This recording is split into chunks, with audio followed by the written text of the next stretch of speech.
तो दोस्तों आपका फिर से स्वागत है हमारे एक नए वीडियो में। तो दोस्तों जैसा कि आज मेरा दौड़ 7:30 बजे मेरा रिपोर्टिंग था, तो हम 7:30 बजे 6:30 बजे अपने रूम से आ चुके थे। और आने के बाद सबसे पहले हमने अपना लगेज यहाँ पे रखा, और लगेज रखने के बाद अपना एडमिट कार्ड और एक आधार कार्ड अपना, और साथ में एक मैंने एक्स्ट्रा फ़ोटो ले लिया था। बाकी हम लोगों को फ़ोटो की ज़रूरत पड़ी नहीं वहाँ पे। और उसके फिर यहाँ लगेज जमा करने के बाद हम लोगों ने सीधे एंट्री गेट में जाके प्रवेश किया।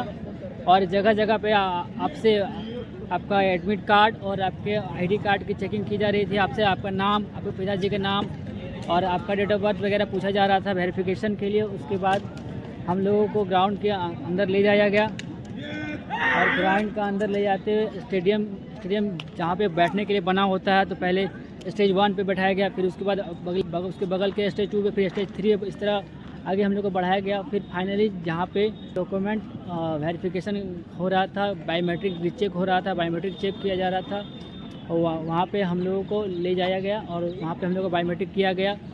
उसके बाद हम लोगों के पाँव पे चिप लगवाया गया, हम लोगों का चेस्ट नंबर दिया गया, और उसके बाद फिर से दोबारा हम लोगों से मतलब बायोमेट्रिक वेरिफिकेशन करवाया गया। फिर हम लोगों का जो चिप लगाया गया था उसको फिर से वेरिफिकेशन करवाया गया, स्कैन करवाया गया। उसके बाद फाइनली फिर आगे हम लोग से लेफ़्ट थंब फिंगर लगवाया गया, और जो हमारे होती है एडमिट कार्ड की ऑफिस कॉपी, या जो ऑफिस जो रेलवे वाले रख लेते हैं, वो कॉपी उन्होंने फाड़ के रख ली, और जो कैंडिडेट कॉपी होती है वो हमें वापस करवा दी।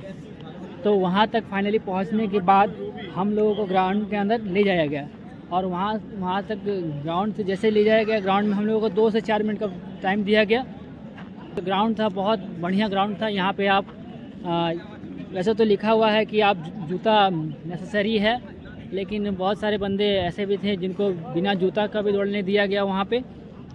ऐसे अधिकारी जब आ जाते थे तो वो कहते थे कि आपको आप लिखा गया था कि आपको जूता पहन के दौड़ना है, लेकिन जो भाई बिना जूता को बाहर ही खोल के गए थे, उन लोगों को खाली पैर भी दौड़ने दिया गया। और ग्राउंड जो था, ग्राउंड का मखमली ग्राउंड था, ग्राउंड बहुत अच्छा बनाया गया था। तो दोस्तों आप अगर चाहें तो खाली पैर भी दौड़ सकते हैं। और सबसे ध्यान दीजिएगा कि सबसे पहले हम लोगों को 35 किलो वज़न उठा के 100 मीटर पूरा करने पड़ेंगे, ठीक है। जिसमें तो बोरे को इस प्रकार सील दिया गया था कि कहीं से हम लोग को पकड़ने का सुविधा ना हो। बोरे मतलब इस तरह के बना दिया गया था कि कहीं बोरा पे, मतलब जो बालू से भरा हुआ बोरा कहीं से लूज़ नहीं थी, पूरी एकदम फुटबॉल की तरह टाइट थी। हम लोग एक मेज रखी हुई थी हाइट पे, वो हाइट से उठा के अपने कंधे पर रखना था और 100 मीटर की दूरी पूरा करनी थी। तो भाई मैंने तो आसानी से उठा लिया था, और आसानी से मैंने 100 मीटर की दूरी को पूरा कर लिया था। बाकी टाइमिंग मुझे लगता है 1.25 मिनट के करीब आया होगी। और लेकिन आप ध्यान देंगे कि जब आप बोरे को उठाते हैं, उठा के जब आप चलते हैं, तो यहाँ एक बंदा ऐसा भी था जिनका बोरा गिर गया था। जैसे कि आप जब बोरा को उठा के चलते हैं तो आपको यह ध्यान देना है कि जब आप बोरे उठा के जा रहे हैं तो आप किसी दूसरे बंदे से टकराएं नहीं।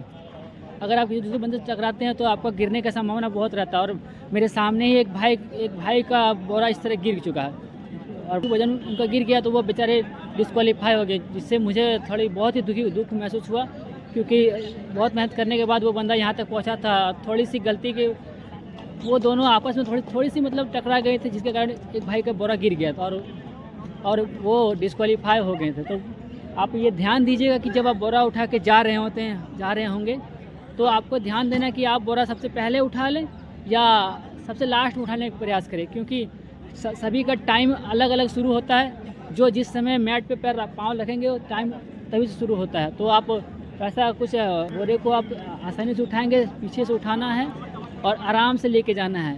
अगर आप किसी टकरा जाते हैं तो आपका जितना भी अभी तक का मेहनत किए सब बेकार चला जाएगा। तो दोस्तों इस बात का ध्यान रखना है।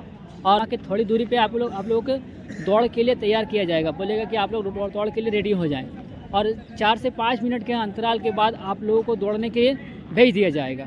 तो जैसा कि दौड़ने के लिए भेज दिया जाएगा, तो और जैसे कि मेरे जो बैच था उसमें करीब 58 बच्चों को एक साथ दौड़ाया गया था। और तो मैंने देखा कि मेरे 58 जो बच्चे थे, मैंने कहा कि कुछ बंदे को मैं पहले आगे जाने दिया, फिर करीबन 30-40 बंदे हमसे आगे चले गए, फिर मैंने दौड़ चालू किया। अपने बचाव के लिए मैंने साइड मतलब थोड़ी लेट से दौड़ शुरू की, और दौड़ शुरू करने के बाद मैं धीरे धीरे अपनी स्पीड को बढ़ाता गया। जितने भाई आ रहे थे उनको ओवरटेक करते हुए उनके पीछे करता गया, और उसके बाद ओवरटेक करते हुए उनको पीछे करता गया, और ओवरटेक करते हुए मैंने अपने उन भाइयों को पीछे करता गया। मतलब फाइनली 58 लोगों की दौड़ में मैंने तीसरे नंबर पे मैं आया, और मुझे उम्मीद था कि मेरी दौड़ तो आ ही जाएगी। और फाइनली जब 2 घंटे जब हम बाहर आए, 9:30 बजे हमारी दौड़ तो शुरू हुई थी, और जब 10 बजे करीब हम बाहर आए तो 10 बजे के बाद फिर 1 से 1.5 घंटे के बाद हमारी जो पीटी की जो रिजल्ट थी वहाँ पे रोल नंबर वाइज हमारी जो रिजल्ट थी वहाँ पे चार्ट साट दिया गया था। 3 बड़े बड़े बोर्ड लगे हुए हैं जिसमें रिजल्ट चिपका दिया गया था। तो आप देख पा सकते हैं ये जो बोर्ड लगी हुई है, इसी के यहाँ पे जो भाई लोग जो खड़े हैं सभी कोई अपना रिजल्ट चेक कर रहे हैं। और यहाँ भी एक बोर्ड लगे हुए हैं और यहाँ भी एक बोर्ड लगे हुए हैं। 3 बोर्ड लगाया गया है जिस पे आप अपना रिजल्ट देख सकते हैं।